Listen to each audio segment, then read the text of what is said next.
Hello বন্ধুরা, আমি শান্ত আর তোমরা দেখছো শান্ত আর্ট ক্রিয়েশন। তোমরা জানো শান্ত আর্ট ক্রিয়েশন মানে নিত্য নতুন কিছু ছোঁয়া থাকবেই। আজ তোমাদের জন্য নিয়ে চলে এসেছি আবার একটু ভিডিও, যেই ভিডিওতে আমি দেখাতে চলেছি একটা মাটির পেনদানি। আমি হয়তো আমার চ্যানেলে এই প্রথম কোনো মাটির পেনদানি এই ধরনের কোনো ভিডিও করছি। তা তোমরা দেখতে থাকো আমি কিভাবে এই মাটির পেনদানিটা তৈরি করেছি।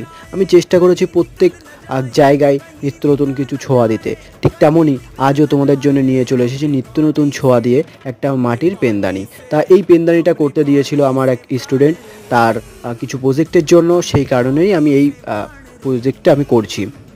জানি না কতটা সৌন্দর্য আমি করতে পারছি, কিন্তু আমি আমার বেস্টটা দেওয়ার চেষ্টা করেছি। প্রত্যেক ভিডিওতেই আমি বলি যে আমি আমার বেস্টটা দেওয়ার চেষ্টা করি, কিন্তু আমি মনে করি নিজের বেস্ট দিয়ে কিছু করাটাই হচ্ছে সবথেকে শ্রেয়। তাই আমি চেষ্টা করেছি আমি আমার বেস্টটা দেওয়ার। তা ভিডিওটা যদি ভালো লেগে থাকে তাহলে অবশ্যই like, comment, share and subscribe করতে ভুলবেন না যেন।